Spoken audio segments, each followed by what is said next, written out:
obviously, you guys know this next guest. He's a regular on the program. You know him from Five Plan Partners, Greg Powell, always our go-to guy with any questions about finances and the economy, and there certainly have been a lot of them over the holidays. And I should introduce you, Greg, this morning by saying Merry Christmas, Happy New Year. Hope you had a great holiday season. We did. It was great. So nice to have you back. It's good to be here. Happy New Year to you, too. I got a list of questions as long as my arm. Oh, well, let's get started then. I'm ready. I wonder if you know what I first... We'll see if I'm ready.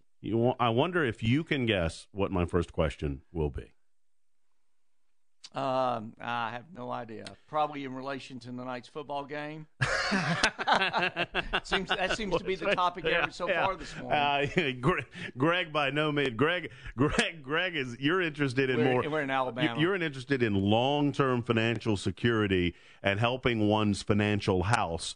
And it's no way to do that, betting on the ponies. So. Absolutely. No, you're right about that. There's better ways to ensure your long-term finance. But if you had to, wouldn't you say smart money's on Bama? I would think so, yes. I know this Fiscal Cliff deal that came out of negotiations. I hesitate to use the word negotiation because in order to be in a negotiation, both sides have to be willing to give a little. It seems that the Obama administration wasn't willing to give very much. Right. But what came out of it were tax increases on wealthier Americans. And not a lot of calls for spending reform or reduction in spending.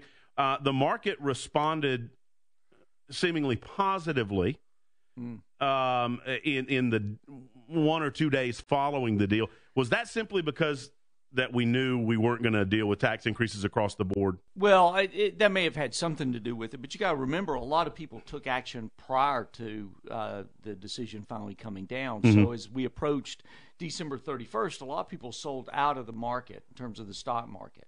So and went to the sidelines. So, the reaction that you've seen is people getting back into the stock market. And in addition to that, there are those people that short stocks, which basically means they have the right, and this is a very simplistic version of it, but they have the right to borrow the stock and sell it before they own it. And if in anticipation the stock goes down, well, if the stocks start to go up, they immediately go in and buy back the stock that they sold short. So you had short covering, as we would refer to it, and also people coming into the market that may have taken some profits off the table. Out of concern that capital gains. Mm-hmm. So in terms of the traders, the traders have been very active over these past few days as we finally reached a decision. I mean, obviously, it's your goal in your life with Five Plan Partners to. I mean, you don't set the playing field necessarily, but you make sure that you have the knowledge to understand how best to negotiate it. I think that's a fair way to put what you do. Sure. So, but tell me what you think of this playing field in 2013 with taxes that have gone up and capital gains taxes. You mentioned those; they're going up. The estate. I mean, is this good for the long term? Well, let me say this. The biggest problem that we've got has to go back to confidence. And businesses and people don't have confidence in how to make the decisions. However, let me say this. One of the things that we say at Five Plan Partners is that, you need to create your own economy. And what I mean by that, you need to understand that with all these discussions going on, there's a lot of theatrics.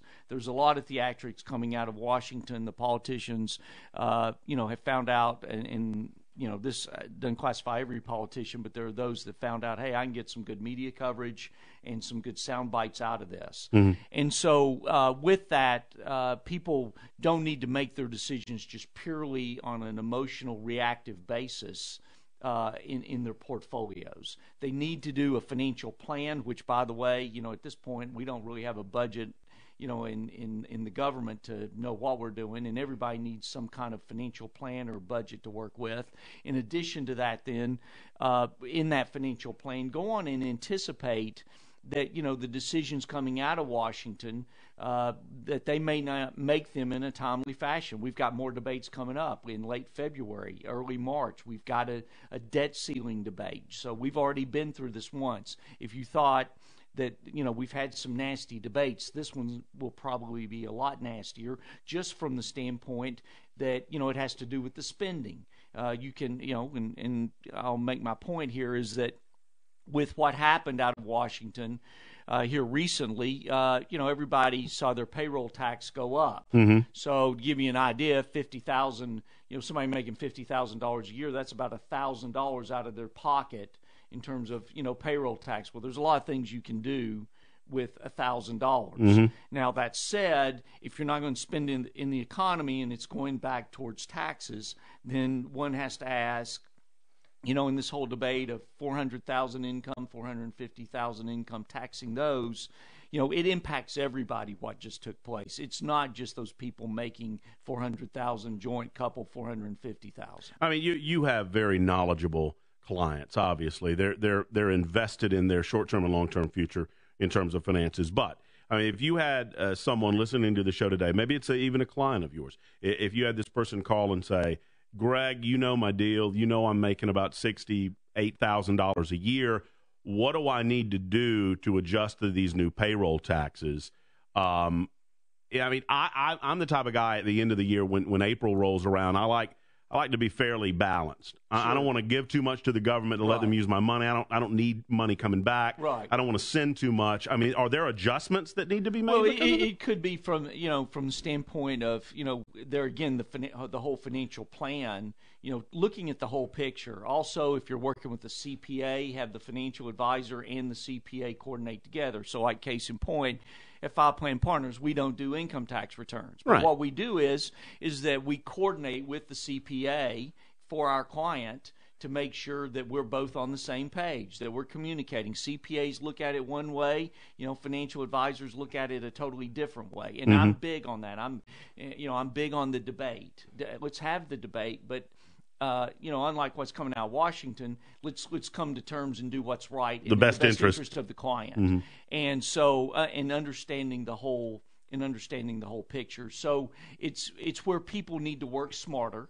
And if they also don't need to be afraid to ask questions. And if they go, I've had people ask or say to me before, well, Greg, I don't know what questions to ask. And I'm talking about, people that, highly educated or very successful in their careers. The point of the matter is the key to success is not the statements you make, it's the questions you ask. And you need to be having dialogue with a professional like somebody like we have at File Plan Partners. That's the key. And also, if you don't have a financial plan and you're working with an advisor who doesn't do that, then that may be a red flag to you, because the plan is as important as the strategy in the portfolios, and it also helps you be proactive instead of reactive.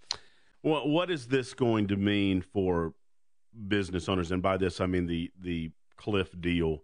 I mean, is there any way this is a positive for business? Well, the tragedy here to me is, and you've got Senator Sessions coming on in a little while, and I think the world of him. He gets it, but you've got others that don't. Is that from the standpoint that we'll get into this next debate, the U.S. economy actually is showing strength in a lot of areas. You and I have had conversations here about the oil and gas oil and gas industry and how strong. I mean, we may export more oil and gas than Saudi Arabia this year, and that's huge, and it's creating a lot of jobs. It's creating a lot of opportunities. What's going on in the technology field is huge. What happens though when you get into these debates is that it starts to lock the economy up, and business owners or businesses in general won't move forward in making their decisions because they don't know the rules of the game, and that's what starts to. It's like trying to drive with your emergency brake on. In other words, eventually it stinks. You build up the momentum,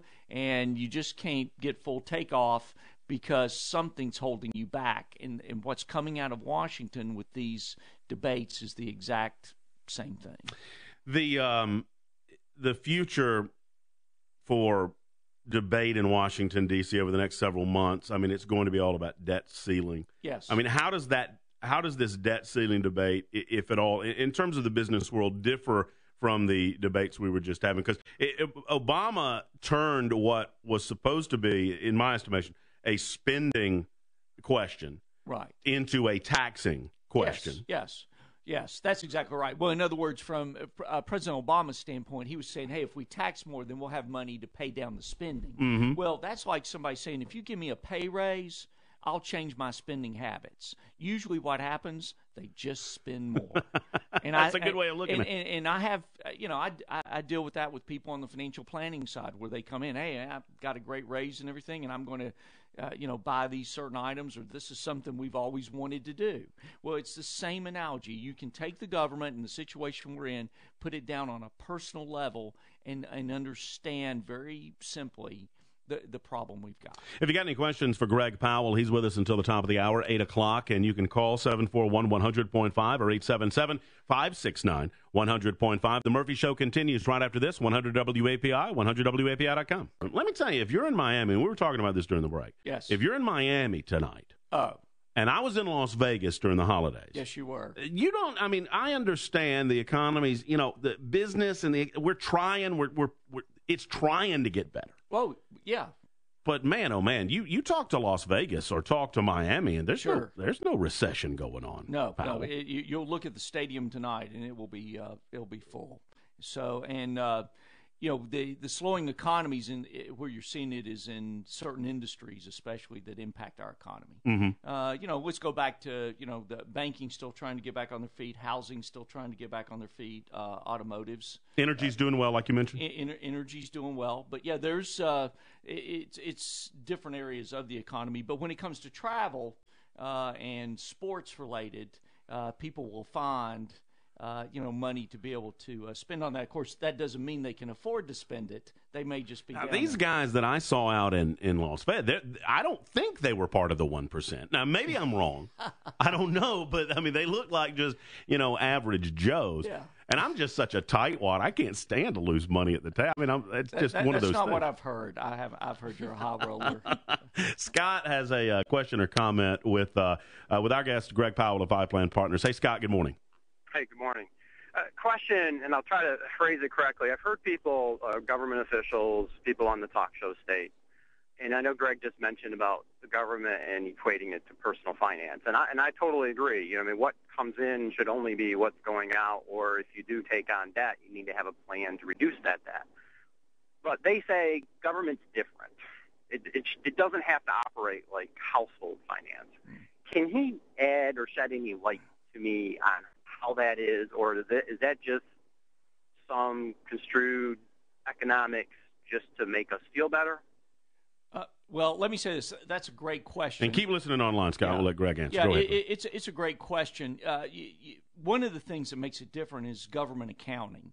If you really want to understand some of the differences, like case in point, if you own a business and you buy a truck, you can depreciate the truck over the life of that truck. In government, they immediately just write it off total on the bottom line. So, one of the debates on this whole deficit issue is that the government's got assets that are probably not fully priced at the true value, like case in point, the Statue of Liberty. Grand Canyon, the federal lands. Mm-hmm. There's a lot of things like that. But that aside, when you're issuing debt like we are, and the way you've also heard the whole discussion, China buys a lot of our debt these days, is that you've got to understand that as you issue that debt, you've got to pay for it somewhere down the road. Also, when it comes to like Social Security, basically Social Security is a promissory note. And what I mean by that is that the money goes into Social Security, but then the government takes that money out and places an IOU into the file cabinet saying that we eventually will pay that. Well, what they're counting on is tax dollars later on down the road. That's why you get into this whole debate of Social Security. You got an aging population. There's not as many people working to support that baby boom generation that now is on Social Security. Mm-hmm. So there are those that would argue that government is different. We can issue more debt.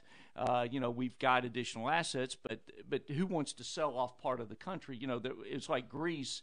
Some of people aren't they selling off their assets? Yeah. Well, I mean, there was and jokes were flying. That they ought to. Sell off some of the do advertising on side of Parthenon and all that sort of thing. Yeah.